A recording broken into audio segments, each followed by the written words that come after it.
So today we are going old school and we are installing a DynoJet jet kit into our carburetor.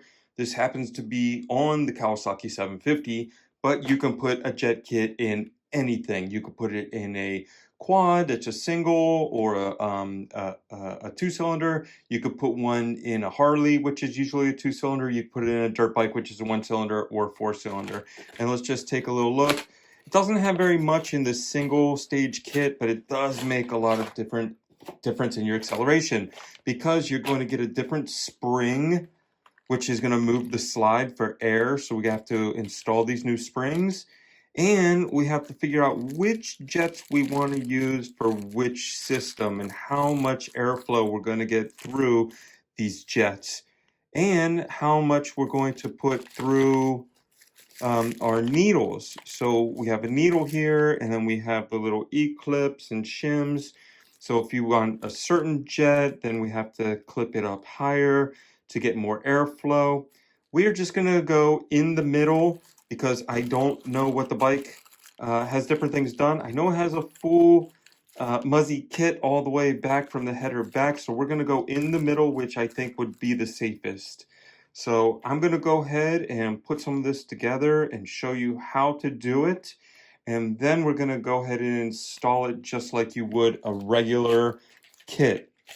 Now, when you take these needles, what you're going to do is you're going to get one needle. You're going to pull it out of the bag. So let's open it up here. And then you're going to get some shims. So there's 4 in a container. And then here's a bunch of E-clips. So here's 4 E-clips. So what we're going to do is I'm going to pop one on just to show you generically where it's at, because I don't know where yours is going to be at. You know what I mean? You could have a different setup and you want your clip higher or lower.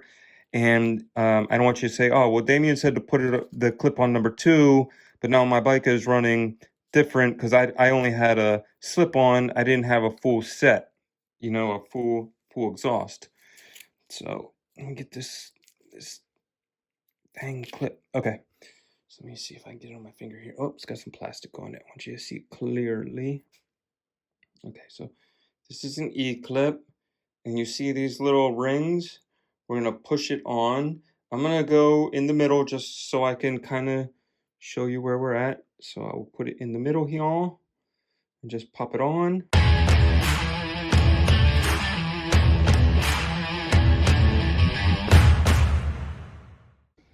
All right, so the first thing that we're going to do is we are going to take the slide and we're going to take our smallest drill bit. And this one's already been done, so I can't really do it for you. I'll put the drill bit in the drill and not the hole in the middle. That's where the needle goes. But the hole next to it, you're going to open it up to whatever this drill bit is right here. You're going to be very careful. It's plastic.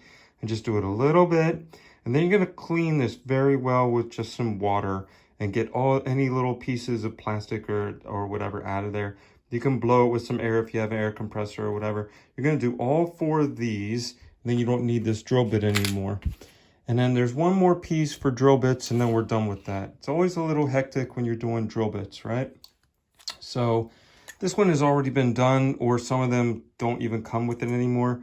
But right here, you see that there's like a little screw in there. There's a little brass piece where I'm pointing the drill bit right there. There was a brass cap on there as well. You can see a little bit of a lip, a brass cap sits in there. That's a fuel mixture screw. It's set OEM by the factory for whatever OEM kit is in your carb. So what you'll do is you'll drill through this and it's made of brass. It will shred very easily. You want to go very, very slow and check it a few times.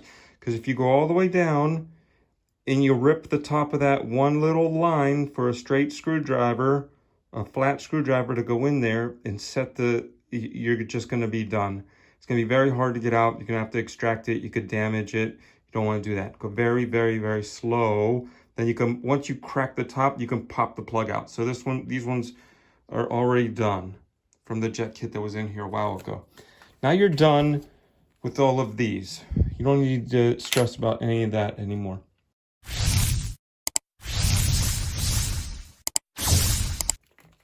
Now, we're going to take our needle here from the kit, and we're going to put our E-clip on the fourth one down. So you're going to count 1 from the top, 2, 3, and then clip it on the fourth one.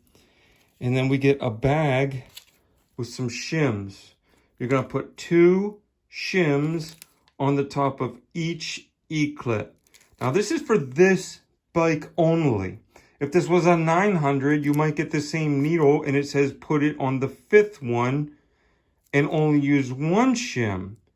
Every bike is different. You have to read the directions. I'm only telling you what this bike needs right now so you can kind of understand. They all take clips. They all take shims. Your setting might be different, so do your due diligence. So once you get that in, what you're going to do is you're going to put the needle back in like when we rebuilt the carburetor before. You're going to put the needle back in through the middle hole here. You're going to put the 2 shims on the needle. And then you're just going to put it back together regularly. You're going to put this piece back on and the feet go down. But instead of using the OEM spring, it gives us another spring with more tension. This has more tension or less tension for the slide to come open, so you get more or less air depending on what you're doing. We're going more air for a bigger jet, so this one will rise quicker, you know.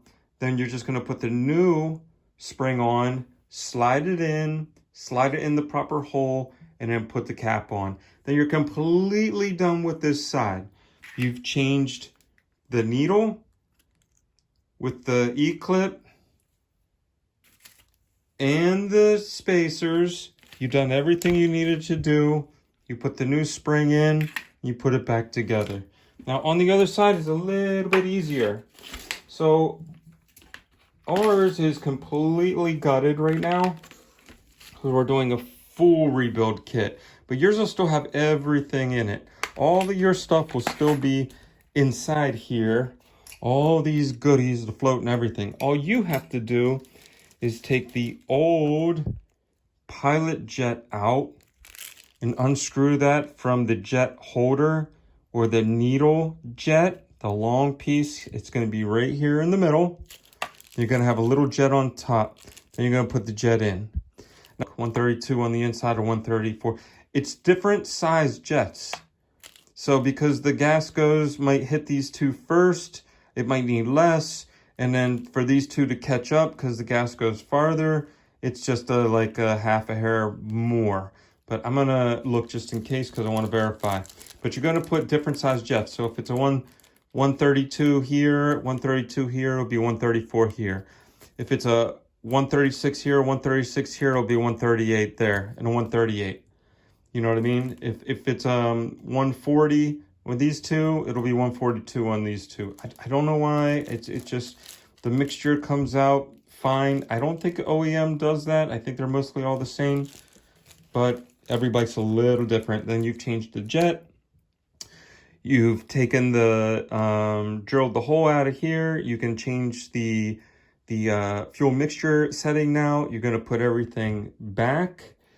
And then what you're going to do is you're going to dial this all the way down to 0, turn it backwards all the way down to 0. And then you're going to go, so like a half a turn, a half a turn, a half a turn, a half a turn, a half a turn. You're going to go 5 half turns or 2 complete turns and then another half. I always say a half a turn because if I make the line up and down and I go all the way around, I can see the lines up and down. That's a half. It's hard to go and then go again because I don't know if I went too much or too little. I just do half turns every time. And then you can kind of feel where the bike is. You might need to go like a little quarter on each.